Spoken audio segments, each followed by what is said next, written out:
Assalamualaikum warahmatullahi wabarakatuh. Jumpa lagi bersama saya Adi di channel Ngulik Sejarah, dan pada video kali ini saya akan kembali lagi membacakan suatu kisah misteri. Kali ini berjudul Teror Santet Mbah Darso. Cerita pada kali ini ditulis oleh Manavila. Bagaimana ceritanya? Kita langsung saja menuju ke ceritanya. Perhatikan baik-baik karena ceritanya akan segera saya mulai.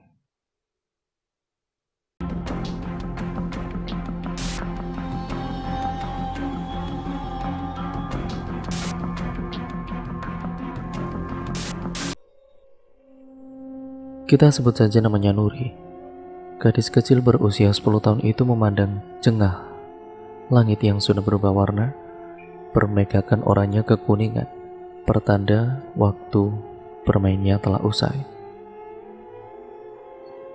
Sepanjang mata memandang, tanah di sekitar desa menghijau dengan hamparan sawah, irigasi, perkebunan warga, dan hutan-hutan di sekitarnya. Jarak rumah-rumah sepanjang desa memang tidak begitu rapat. Suasana desa sore itu mulai sedikit sepi, terlihat dari banyaknya warga yang mulai menghentikan aktivitas dan memasuki rumahnya masing-masing. Nuri rindu suasana tempat tinggalnya dulu, sebelum seluruh keluarganya memutuskan pindah dari Solo ke Pulau Boyan sejak 3 tahun yang lalu. Salah satu alasannya usaha nenek Nuri yang berprofesi sebagai pengusaha jahit yang sukses mengalami kebangkrutan dikarenakan pemotongan mata uang. Solo termasuk kota yang cukup ramai, meski malam menjelang berbanding terbalik dengan Pulau Boyan. Pulau Boyan masih termasuk daerah tertinggal dan sangat terisolir pada masanya. Nilam, sahabatnya sedari tadi tampak gusar, mengajak Nuri untuk segera pulang, meninggalkan tanah lapang yang terletak di dataran tinggi yang dikelilingi persawahan. "Nuri, ayo pulang, udah sore." Nuri berdecak. Matanya menelisir ke seluruh tanah lapang. Hanya tinggal 5-6 anak, termasuk mereka berdua. Nilam benar, mereka harus segera pulang, meskipun waktu maghrib masih lumayan lama. Bukan tanpa alasan Nilam mendesak Nuri untuk segera pulang. Gadis kurus berkunjir dua itu bisa melihat hal-hal yang tidak kasat mata yang tidak bisa dilihat oleh orang kebanyakan. Matanya awas seketika para penghuni gaib di tanah lapang mulai berkumpul. Kebanyakan memang para Montiana. Tapi yang cukup membahayakan adalah jin yang terkenal suka menculik anak-anak.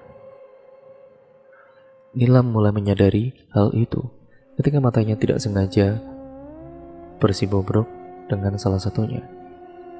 Sesosok berwujud nenek tua dengan kulit pucat, berkeriput dan payudara menjuntai hingga ke tanah.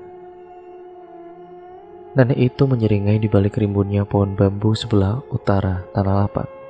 Nuri melihat sepupunya Eni yang masih asik bermain engklek bersama dua orang temannya.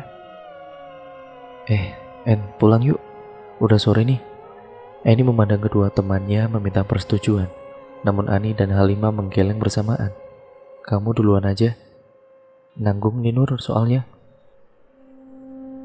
Nuri melihat mimik muka aneh ketika melihat sekitar lapangan, yaitu mimik muka dari Nilam. Dan itu bukanlah hal yang bagus. Nuri tahu kemampuan spesial yang dimiliki oleh sahabatnya. "Yakin kamu? Pulang aja yuk lah. Ntar kalau aku ditanyain emak, gimana?" "Duh, kamu cerewet banget sih Nur. Kalau mau pulang duluan, ya pulang aja." Ini tetap tidak menghiraukan bujukan Nuri. "Nur, udahlah, yuk pulang aja. Dari tadi tuh Wawi Gombel ngeliatin ke arah kita terus," bisik Nilam kemudian. Nuri berkedip ngeri mendengar pengakuan Nilam. "Eni, cepat pulang sebelum maghrib ya," sahutnya khawatir. Akhirnya keduanya mengambil langkah cepat meninggalkan tanah lapang tersebut. Senja berganti malam. Sayup-sayup terdengar suara lantunan anak-anak mengaji dari sebuah durung yang cukup besar. Nuri." Sontak panggilan itu menghentikan aktivitas ngaji anak-anak termasuk Ustadz Malik. Dilihatnya seorang wanita parubaya bertubuh tambun dan pria tua di sampingnya menghampiri Nuri. Mimik wajahnya terlihat khawatir. "Iya Mak Farida, kenapa?" Sahut Nuri kemudian. Kamu tadi main sama Eni kan? Kamu tahu tidak sekarang Eni di mana? Loh, emang Eni belum pulang, Mak? Kalau Eni sudah pulang, ngapain emak tanya kamu sekarang? Nuri beradu pandang dengan Nilam yang berada di sisinya. Tadi Nuri sudah mengajak Eni pulang sore tadi itu, Mak. Cuma Eninya gak mau. Ya karena masih main engklek sama Ani dan Halimah. Iya kan, Nil? Nilam mengangguk, mengiyakan. Kini mata Mak Farida beralih mencari-cari sosok yang dimaksud Nuri. Anak-anak yang lain ikut beradu pandang mencari keberadaan Ani dan Halimah di antara mereka. Hingga akhirnya beberapa anak di ujung barat durung itu berpindah posisi, memberi ruang jeda agar Mak Farida bisa melihat jelas Ani dan Halimah yang ternyata berada di belakang mereka. Ani, Halimah, benar kalian tadi main engklek sama Ani? Ani dan Halimah saling pandang dengan sedikit ketakutan. Gini Mak Farida, tadi seusai main engklek, kami sudah mengajak Ani pulang. Cuma Eninya masih pengen main petak umpet sebentar. Terus Ani menelan ludah. Terus ya, udah kita main sebentar, saya yang jaga. Saya cuma ketemunya Halimah, Eninya ngilang. Saya dan Halimah sudah mencari-cari Eni di tanah lapang. Ya kami kira Eni sudah pulang duluan meninggalkan kami. Jelasnya kemudian. Wewe gombel, sahut Nilam lirih. Nuri melirik Nilam dengan perasaan tidak enak. Raut muka Mak Farida pun terlihat perak. Terus Eni di mana sekarang? Ya kami nggak tahu, Mak, sahut Halimah terbata-bata. Ya Allah, Bapak, Pak, Eni di mana ini, Pak? Mak Farida akhirnya menangis terseduh-seduh sambil memeluk suaminya. Sontak suasana di sekitar durung menjadi kisruh. Ustadz Malik berusaha menenangkan mereka dan menghampiri Mak Farida. Tenang, Bu, tenang. Suami Mak Farida berusaha menenangkan. Mak Farida, mohon tenang dulu. Apa Eni sudah dicari ke rumah sanak saudara atau rumah teman-temannya yang lain? Sudah Pak Ustadz, kami sudah mencari kemana-mana. Lalu kami ingat Eni sempat pamit main bersama Nuri. Tampak beberapa warga yang tidak sengaja lewat akhirnya menghampiri durung Ustadz Malik karena penasaran dengan keributan yang terjadi. Assalamualaikum. Ada apa ini kok ribut-ribut? Ini anak kami hilang, Pak. Sontak Pak Romli, suami Mak Farida dengan suara bergetar. Astagfirullahaladzim, bagaimana bisa? Keributan makin tidak terkendali. Mak Farida masih menangis. Ustadz Malik berusaha tenang dan memikirkan solusinya. Tenang bapak-bapak, Mak Farida. Begini saja, tolong Bapak Isman dan Bagus kumpulkan para warga laki-laki kita, cari Eni bersama-sama di seluruh desa.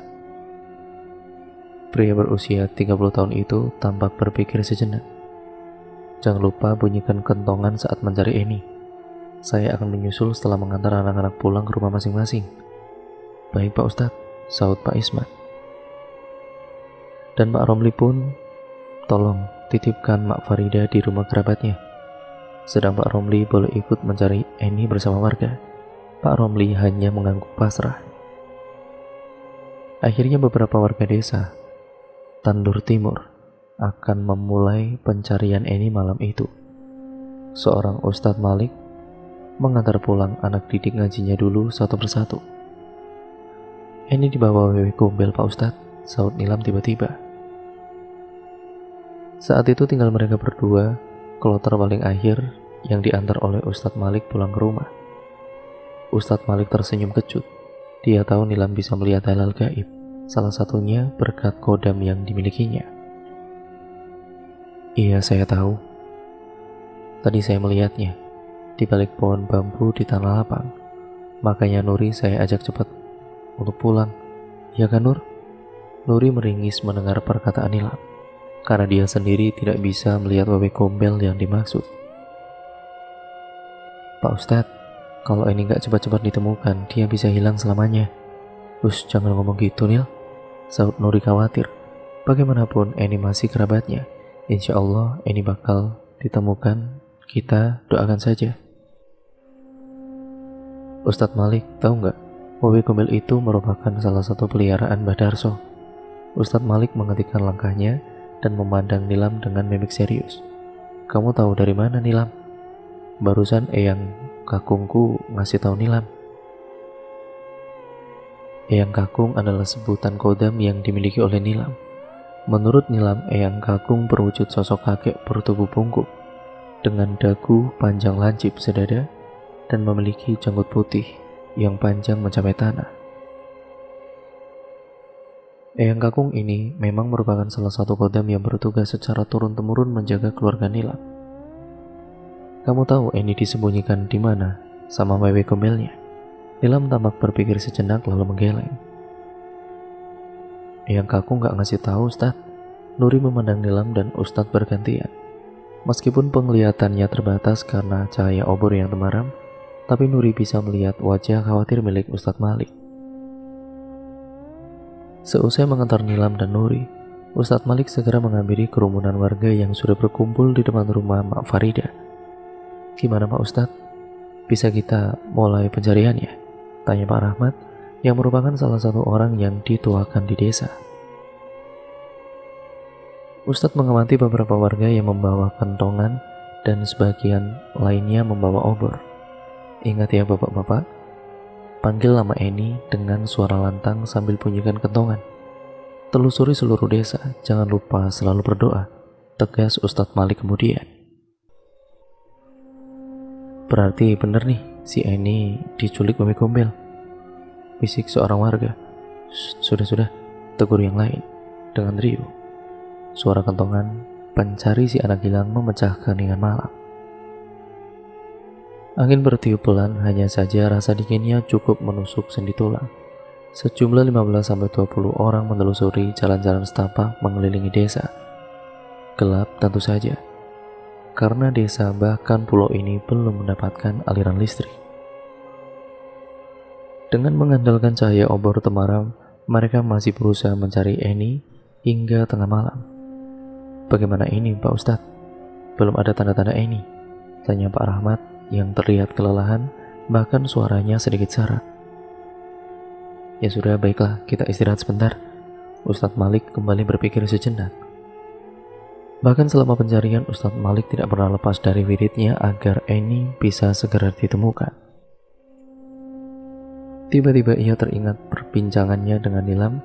Akhirnya Ustadz Malik pamit pulang terlebih dahulu lewat Pak Rahmat.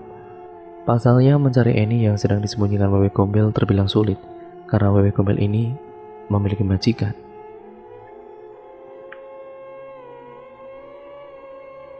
Rencananya Ustadz Malik akan melakukan tirakat tertentu dari rumah. Ustadz Malik memang memiliki ilmu kebatinan, karena pernah mondok dan berguru dengan salah satu kiai besar di Jawa Timur. 28-29-30.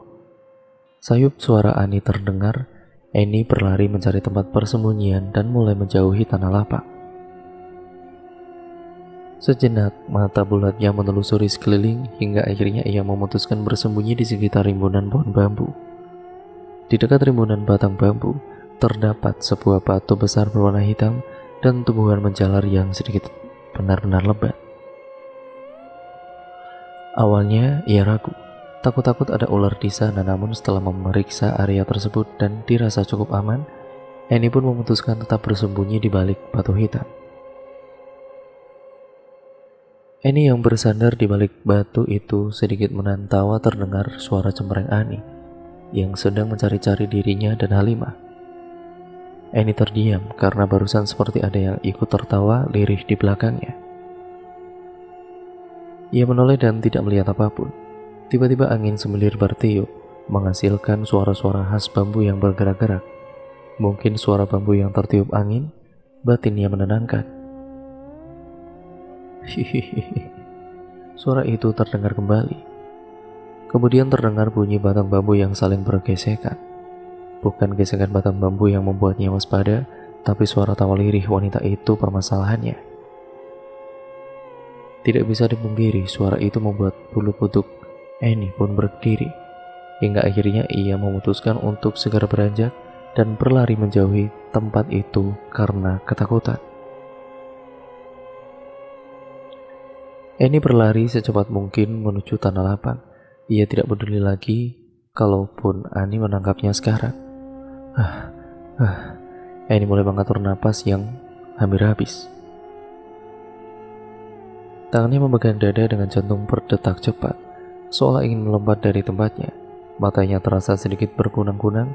Annie memang sudah sampai di tanah lapang. Hanya saja tempat itu sepi dan tiada siapapun di sana. Kepalanya berputar menoleh ke sekeliling berusaha mencari keberadaan teman-temannya. Ani, Halimah, panggilnya kemudian. Tidak ada sautan sama sekali. Ani, Halimah, kalian di mana? Matanya menunggak ke langit-langit yang sudah berwarna oranye keabu-abuan.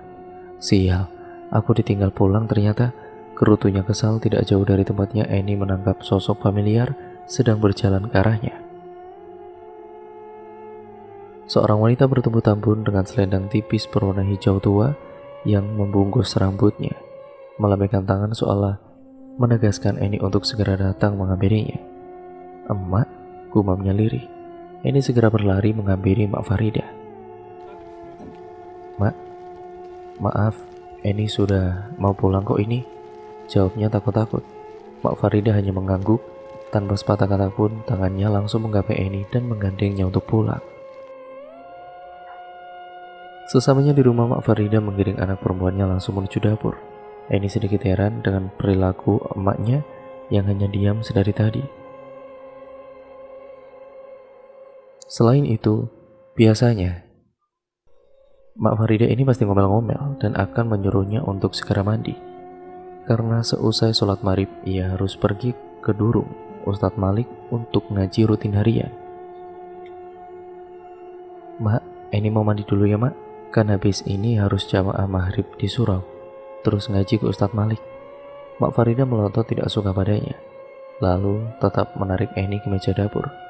Annie masih merasa aneh dengan sikap emaknya itu, namun ia tidak bisa menolaknya.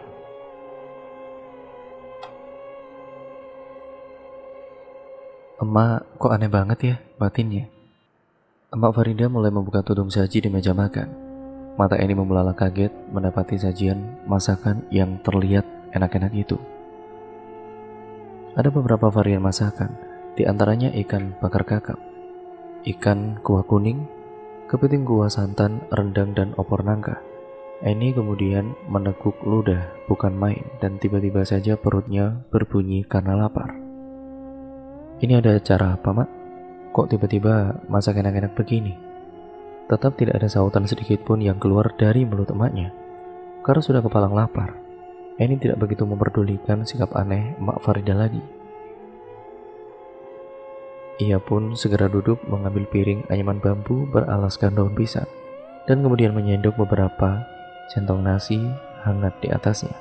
Annie pun menyantap masakan Mak Farida dengan amat lahap. Enak banget mak, ucapnya di sela-sela kunyahan Mak Farida, mengambil posisi duduk di samping Annie lalu mengelus-ngelus rambut belakang Annie secara perlahan.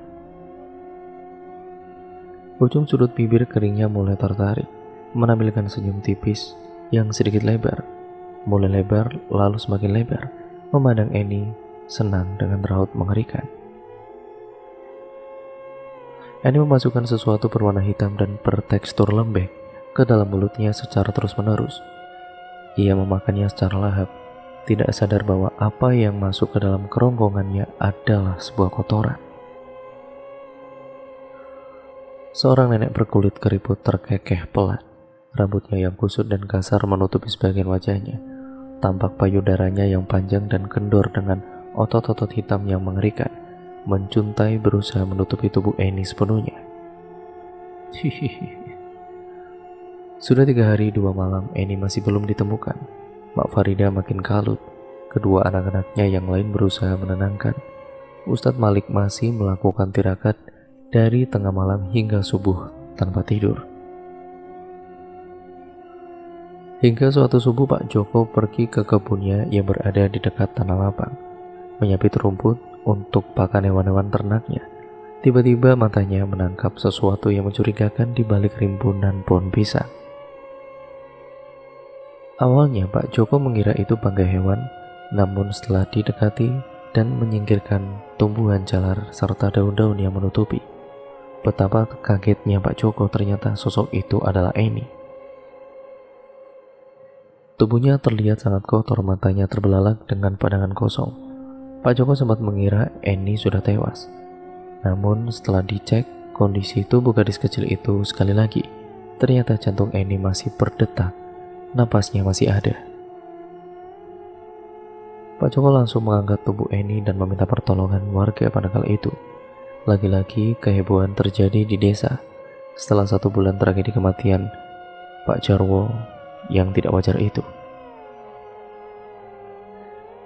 Namun hal itu adalah 1-2 dari sekian banyak tragedi yang biasa terjadi di desa Tandur Timur dalam 40 tahun terakhir. Setelah 2 minggu kejadian Eni yang menghebohkan, tiba-tiba tersiar kabar bahwa wewe gombel yang menculik Eni adalah milik Mbah Darso. Entah bagaimana berita itu tersebar di kalangan warga. Padahal Nilam, Nuri, apalagi Ustadz Malik tidak pernah menceritakan perihal itu kepada siapapun. Kemungkinan besar ada warga yang tidak sengaja mendengar pembicaraan Ustadz Malik dengan Damar, kerabat jauh Nuri, saat usaha pencarian Eni yang hilang pada kala itu. Ustadz Malik memang sempat membahas bagaimana cara menemukan wewe gombel melalui alam goib dengan Damar. Satu malam sebelum Eni ditemukan, Ustadz Malik berhasil menemukan persembunyian wewe gombel tersebut. Ia sempat melakukan peperangan goib hingga akhirnya berhasil mengalahkan si wewe dan merantainya. Lalu Ustadz Malik pun menginterogasinya, di mana Eni disembunyikan. Apakah si wewe menculik Eni karena kehendaknya sendiri atau seruan dari sang majikannya? Awalnya makhluk tersebut tidak mau mengaku dan hendak melakukan tipu daya kepadanya. Namun Ustadz Malik itu paham betul cara kerja jin kafir yang penuh kebohongan. Ayo ngaku, di mana Eni kamu sembunyikan? Makhluk itu pun hanya menggeram lalu menyeringai. Kalau mau anak itu kembali, berikan aku sesajen, aku lapar. Saya tidak akan pernah bernegosiasi dengan makhluk sepertimu. Usut punya usut. Beberapa hari sebelum Eni diculik, ternyata Mak Farida sempat cekcok mulut dengan anak perempuan Mbah Darso yang bernama Siti di pasar perihal saingan dagangan. Akhirnya Ustadz Malik membuang jauh-jauh si wewe gombel ke Laut Timur. Mengetahui hal itu sepertinya membuat Mbah Darso geram. Terbukti ketika Ustadz Malik tidak sengaja berpapasan, Mbah Darso terlihat marah sekali meski tidak mengeluarkan perkataan apapun dari mulutnya. Beberapa hari setelahnya, Ustadz Malik tampak berjalan beriringan bersama Nuri dan Nilam untuk mengantarkannya pulang usai mengaji. Jalanan desa yang terlihat sejuk di pagi hari dengan pepohonan rindangnya memang cukup menyeramkan ketika di malam hari. Salah satu alasan mengapa Ustadz Malik harus mengantarkan pulang semua anak didiknya seusai ngaji. Dan malam itu sedikit berbeda. Terdengar suara gemuruh ketika daun dan dahan saling bergesekan padahal tidak ada angin sama sekali. Tiba-tiba telinga mereka menangkap suara kerasak-kerusuk di antara semak-semak, membuat ketiganya menghentikan langkah. Tidak terlihat jelas, samar-samar ketiganya menangkap sepasang mata menyala di tengah jalan. Namun mata itu posisinya berada di bawah, seperti sedang berjongkok. Nilam dan Nuri spontan bersembunyi di balik tubuh tinggi Ustadz Malik. Ustadz Malik pun berjongkok dan mengambil 3 buah batu di sekitarnya. Itu ternyata adalah seekor anjing. Tubuhnya seukuran anjing normal, berbulu hitam, mata kuning kehijauan menyala, dan menjulurkan lidah. Seketika Nilam dan Nuri merinding luar biasa. Ustadz Malik mulai melempari batu ke arahnya untuk mengusirnya. Namun anjing hitam itu berhasil menghindar. Hewan itu masih menatap intens ketiganya. Ustadz Malik mulai mengerti itu bukan anjing biasa. Kini mata anjing itu terlihat menyipit, terdengar suara menggeram dan mulai menunjukkan gigi runcingnya seperti hendak menerkamnya. Si anjing menggonggong dengan keras ke arah mereka, membahana dan menimbulkan suara gema. Ustadz Malik masih bergeming dan tetap berdiri kokoh di sana. Sambil melafalkan doa-doa lalu melemparkan batu kedua, anjing itu kembali menghindar namun terlihat makin marah. Hingga lembaran ketiga berhasil tepat mengenai perutnya, membuat si anjing jatuh dan mengaing pilu. Saat kembali berdiri, anjing hitam itu pun mundur perlahan dengan suara menggeram seolah memperingatkan.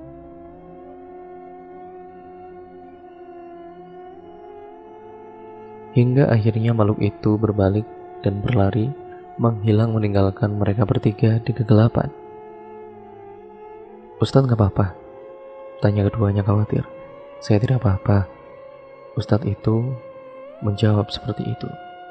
"Ustadz, itu bukan anjing biasa ya?" ucap Nilam. "Iya, saya tahu. Itu anjing kiriman. Dan dia memberi peringatan." Ustadz Malik menautkan kedua alis hitamnya. "Peringatan apa?" "Anjing itu ingin saya menyampaikan pesan pada Ustadz Malik," katanya. "Jangan ikut campur, ini waktunya kami makan." Ustadz Malik menghela nafas panjang. Sepertinya ia mulai paham apa maksud dari rentetan musibah yang menimpa warga desa akhir-akhir ini. Suasana desa sangat hening, sama seperti halnya malam-malam yang lalu. Lolongan anjing liar dan hewan-hewan malam mendominasi keheningan. Damar menyesap sedikit demi sedikit kopi hitam yang masih mengepul dari sebuah lepek. Meletakkannya lalu kembali menghisap rokok secara perlahan. Ujung mata tajamnya melirik Ustadz Malik yang sedang memandang dingin pekatnya malam di depan rumah. Pantas saja akhir-akhir ini banyak warga yang kesurupan jatuh sakit secara tiba-tiba hingga meninggal dunia. Awalnya Damar menduga karena mereka sempat bersinggungan dengan Mbah Darso. Tapi kenapa sesering ini? Dan ternyata Ustadz Malik tersenyum sinis sambil menggelengkan kepala. "Kamu tahu kan, Li? Orang itu punya banyak perewangan dan peliharaan. Kamu pikir makhluk-makhluk itu tidak membutuhkan imbalan?" Damar kembali menghisap rokoknya yang batangnya tinggal setengah. Matanya menerawang. Mungkin benar. Dia membalas perlakuan orang-orang yang sudah membuatnya kesal. Tapi di lain alasan, bisa dibilang mereka dijadikan tumbal secara tidak langsung, agar makhluk-makhluk itu tetap mau membantunya. Dan benar saja serangan gaib yang dialami penduduk desa Tandur Timur itu kian menjadi, hingga Ustadz Malik, Damar, dan beberapa orang yang memiliki kemampuan disibukkan ke sana kemari, menolong warga yang terkena serangan dari perewangan Mbah Darso.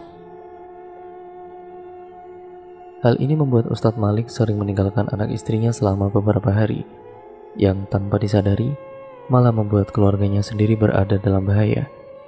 Sama halnya dengan Damar, ia sering mengurung diri sendirian di kamar.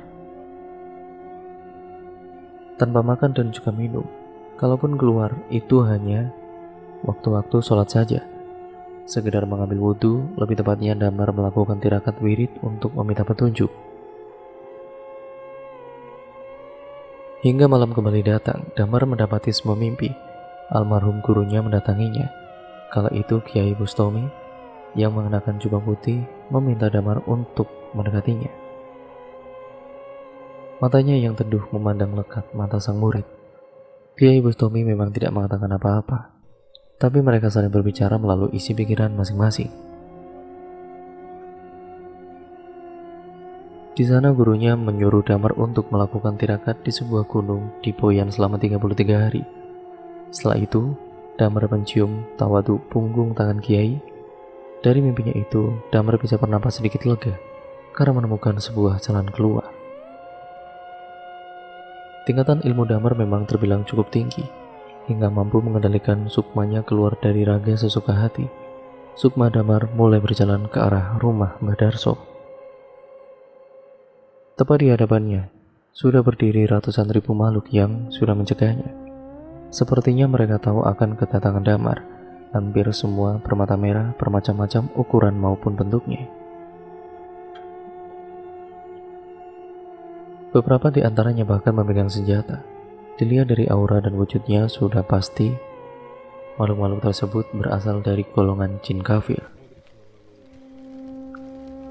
Lalu kemudian datang sosok makhluk bertubuh tinggi besar namun memiliki dua kepala. Maju berada di barisan paling depan. Suaranya menggelegar hingga membuat Damar menutup kedua telinganya saat makhluk itu berbicara. Di sini Damar tidak datang untuk berunding. Sampai kapanpun dia tidak akan pernah berunding apapun dengan makhluk-makhluk batil itu.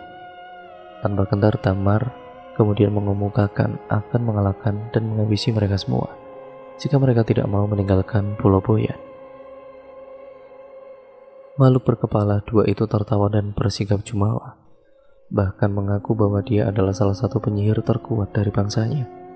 Makhluk yang mengaku dirinya bernama Batu Raksa itu pun mengancam akan memakan Sukma Damar dan mengambil lebih banyak korban lain di desanya. Dan benar saja Batu Raksa mengangkat tangannya seakan memberi isyarat pada seluruh anak buahnya untuk menyerang Damar.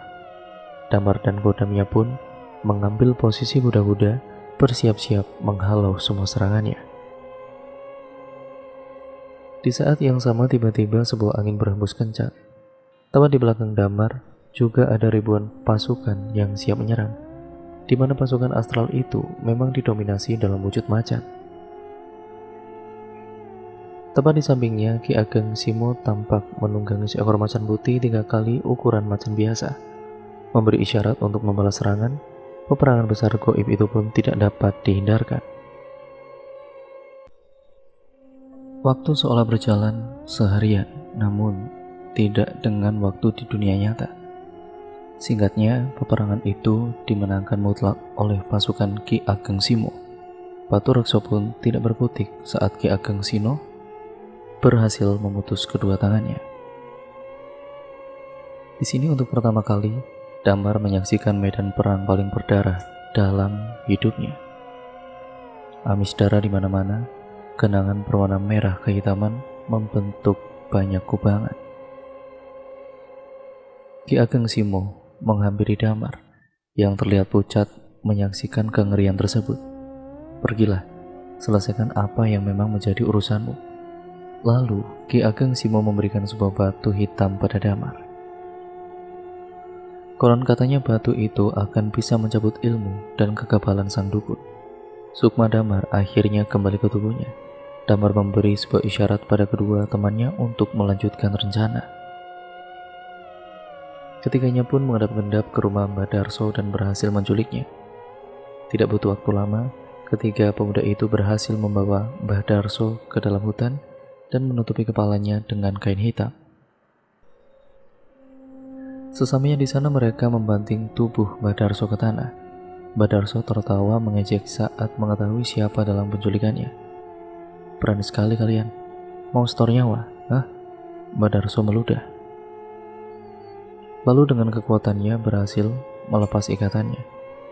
Tomo dan Farid sedikit melangkah mundur, namun tidak hanya dengan Damar. Saat Mbah Darso merapal mantra, Damar bergegas mengeluarkan batu yang diberikan Ki Ageng Simo, lalu menjatuhkannya dan menginjaknya sebanyak 3 kali di atas tanah. Seperti itulah Ki Ageng Simo memberikan petunjuk sebelumnya. Tidak lama kemudian terdengar suara ledakan keras di sekitar Mbah Darso. Kurang ajar, teriak Mbah Darso kemudian, karena ilmunya tiba-tiba tidak bisa digunakan. Bertobatlah Mbah, minta ampunan sama Allah. Ilmumu sudah hilang karena kehendak Allah. Mbah Darso kembali meludah. Karena kesal, akhirnya lelaki tua itu malah memprovokasi ketiga pemuda itu. Tomo dan Farid terpancing emosi dan langsung memukul Mbah Darso secara bertubi-tubi. Bajingan kamu Mbah, laknat kamu. Bapakku mati karena ulahmu ternyata, caci Farid sambil terus memukul Mbah Darso. Mbah Darso masih tertawa-tawa meski hidung dan mulutnya sudah mengeluarkan darah. Damar mencoba menghentikan Farid agar tidak berbuat lebih jauh lagi. Namun entah karena apa Mbah Darso masih terus berbicara. Kali ini ia berhasil memprovokasi Damar. Hilang sudah kesabaran, ketiganya pun kembali kalap mengajar Mbah Darso secara bertubi-tubi. Dalam kepala Damar terselip bayangan-bayangan Malik dan korban-korban Mbah Darso yang lain yang telah menderita. Hingga akhirnya terdengar suara gemeletak tulang-tulang rusuk yang patah. wajah Madarso kini berlumuran darah.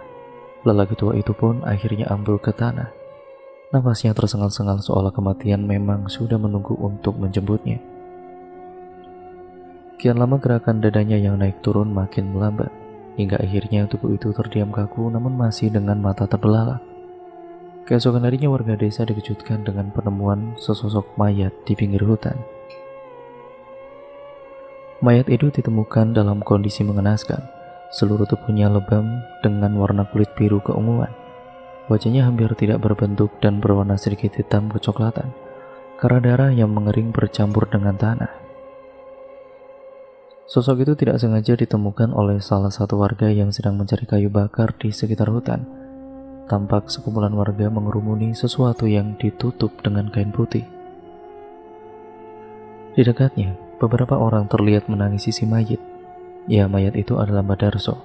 Warga pun tidak menyangka dan mulai bertanya-tanya siapa yang bisa membunuh si tukang santet yang paling ditakuti di desanya ini.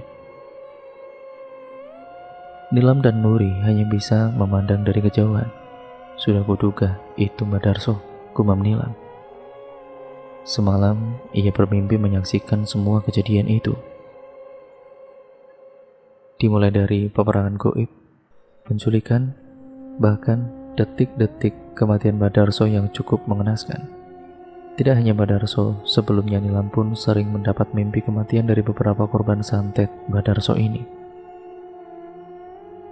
Mulai dari kematian Pak Jarwo, Bu Kinanti, istri Ustadz Malik, dan warga yang lain. Yang terakhir, Nilam juga bermimpi didatangi korin Ustadz Malik sebelum tragedi kapal tenggelam. Lebih tepatnya, koda milik Nilam yang menyaksikan semua peristiwa itu, lalu mengantarkan penglihatannya pada Nilam. Hanya saja ia tidak bisa berbuat banyak karena mimpi itu datang saat kematian menjemput. Tidak lama kemudian datang beberapa orang memakai seragam yang tidak lain adalah pihak berwajib dan juga petugas medis. Lalu mereka pun membawa si mayit beserta para pengurus desa untuk dimintai keterangan. Selang beberapa waktu, para aparat terlihat kembali membawa 3 orang pria yang sangat dikenal warga. Mengetahui itu, warga mencoba menghalangi aparat di mana sedikit menimbulkan kericuhan. Tidak apa-apa bapak-bapak, ibu-ibu, tolong jangan menghalangi para petugas. Kami memang menyerahkan diri karena bersalah. Bagaimanapun hukum harus ditegakkan, ucap Damar menenangkan. Damar, Tomo, dan Farid menampakkan raut wajah legowo, sedang istri dan anaknya menangis mengiringi kepergian Damar. Diketahui akhirnya mereka bertiga dibawa dan diadili di pengadilan yang ada di Jawa. Kabar terakhir dari perangkat desa, Damar dijatuhi hukuman 3 tahun, sedang kedua temannya 5 tahun penjara. Di saat yang sama warga desa Tandur Timur tampak bersukacita dengan kematian Madarso. Mereka pun akhirnya lega, akhirnya teror santet yang telah lama menghantui desa selama beberapa tahun terhenti. Namun di sisi lain, warga tetap bersimpati dengan keluarga Madarso yang berduka. Bagaimanapun, keluarga Madarso juga keluarga yang dikenal cukup baik di desa. Keluarga Madarso juga tidak menyalahkan dan memaklumi sikap warga yang terlihat bersukacita. Mengingat bagaimana Madarso sudah banyak berbuat zalim pada sebagian penduduk desa situ. Bagaimanapun kematian adalah hal yang tidak bisa dicegah, kapan, di mana, dan bagaimana itu datang. Pak Madi berjalan pulang seorang diri menuju rumahnya yang terletak di dekat sungai. Ia baru saja dari acara 7 harinya Madarso. Bulan terlihat penuh di antara gelapnya langit malam. Suara jangkrik bersahutan serta derik-derik bambu yang saling bergesek dengan angin. Sebenarnya Pak Madi sudah terbiasa dengan suasana seperti itu. Namun kali ini berbeda. Hawa dingin begitu merasuk hingga sendi tulang padahal angin tidak bertiup kencang. Bersamaan dengan itu Pak Madi mencium bau busuk yang menyengat, seperti bau bangkai yang kosong. Madi. Kaki Pak Madi terhenti. Entah kenapa kakinya tiba-tiba berhenti bergerak begitu saja. Madi. Suara itu terdengar tua menggema namun cukup familiar di telinganya. Pak Madi menoleh seolah ada sesuatu yang memaksa kepalanya untuk memutar ke arah suara. Madi, tolong Madi. Mata Pak Madi terbelalak, lidahnya keluh, jantungnya bergerak cepat dan tubuhnya kaku sepersekian detik. Itu Mbak Darso, terbungkus kain putih lusuh, diikat 5 dengan perca kecoklatan di bagian bawah. Wajahnya hancur, namun masih bisa dikenali. Raut muka datar dengan mulut menganga yang terlihat benar-benar sangat mengerikan, dan dia meminta tolong. Tolong Madi, tolong, Jerangkong, teriak Pak Madi secara spontan. Entah mendapatkan kekuatan dari mana, akhirnya pria baru baya itu pun berhasil menggerakkan kaki dan berlari cepat ke arah rumah. Jerangkong merupakan hantu yang menyerupai tulang belulang atau tengkorak manusia. Namun, sebutan Jerangkong bagi penduduk Pulau Boyan juga berarti penampakan orang yang telah mati. Tidak hanya Pak Madi saja, Hasim warga desa yang lainnya pun demikian. Dengan langkah malas, dipaksakan kedua kakinya untuk tetap bergerak. Kebetulan letak kamar mandi berada di luar rumah. Hasim sudah keluar dari pintu belakang. Angin semilir menerpa membuat rambut halus di sekujur tubuh meremang. Dilihatnya bangunan kamar mandi berukuran 3x3, tinggal beberapa langkah lagi di depannya. Kebetulan letak kamar mandi bersebelahan dengan sebuah sumur. Ia mengucap kedua mata saat menangkap sosok berbentuk guling diikat 5 melayang di atas sumur. Hasim tercekat tidak bisa bergerak. Tolong, tolong. Suara itu terdengar rendah namun menggema. Tolong, tolong. Mulut Hasim menganga namun tidak mampu berkata-kata. Seumur hidup baru kali ini ia melihat sosok berwajah semengerikan itu. Sosok dibungkus kain putih itu melayang mendekat, hingga wajah hitamnya yang hancur kini tepat berada beberapa senti dari wajah Hasim. Matanya membelalak menatap pemuda malang tersebut. Bau busuk yang sangat menyengat menyeruak masuk ke dalam rongga hidung. Tidak dipedulikan lagi, cairan hangat mengalir dari kedua sela kakinya. Hasim tidak mampu lagi menahan, lalu pandangannya berubah gelap saat itu juga. Kemudian terdengar suara pintu yang diketuk. Eni, buka pintu, teriak Mak Farida dari arah dapur. Dengan malas, Eni pun melangkah ke arah pintu depan. Dibuka namun tidak ada siapa-siapa. Kepalanya melongok di sekitar rumah kosong dan gelap. Ditutupnya pintu kembali. Baru berbalik beberapa langkah terdengar lagi suara ketukan. Eni membuka pintu dan kosong lagi. Bulu kuduknya merinding. Gadis kecil itu pun langsung menutup pintu dengan kasar dan berlari ke arah kamar. Terdengar suara teriakan dari arah dapur. Eni, jangan banting pintu, nanti rusak. Tuman kamu itu, omel Pak Farida. Eni, jangan gitu, teriak Mak Farida lagi. Tidak ada sautan dari sang anak. Akhirnya Mak Farida berjalan sendiri dengan tangan masih membawa spatula penggorengan ke arah pintu. Siapa sih bertamu malam-malam begitu? Gumamnya kesal sambil membuka pintu. Tidak ada siapapun dan kosong. Namun ada yang aneh, ada kaki yang melayang-layang di depan matanya. Kaki itu kotor penuh lumpur. Mak Farida mendongak perlahan. Matanya membelalak mendapati sosok lelaki tua dengan kepala mencengklak seakan lehernya patah. Wajahnya berdarah-darah, menatap kosong Mak Farida yang sedang ketakutan. Sontak Mak Farida menjatuhkan spatula di atas tanah. Jerangkong. Di malam yang sama, di salah satu rumah yang terletak di dataran paling tinggi, Haja Aminah duduk seorang diri di ruang tamu. Terdengar lantunan merdu ayat-ayat suci Al-Quran keluar dari bibirnya. Tiba-tiba saja ada satu suara yang cukup mengejutkan dari luar rumah. Seperti benda berat yang jatuh di teras rumah, Haja Aminah menghentikan aktivitas mengaji sejenak. Awalnya sempat tidak menghiraukan, namun rasa penasaran yang besar tiba-tiba saja merasuk ke dalam pikiran. yang mana langsung membuatnya melangkahkan kaki untuk memastikan.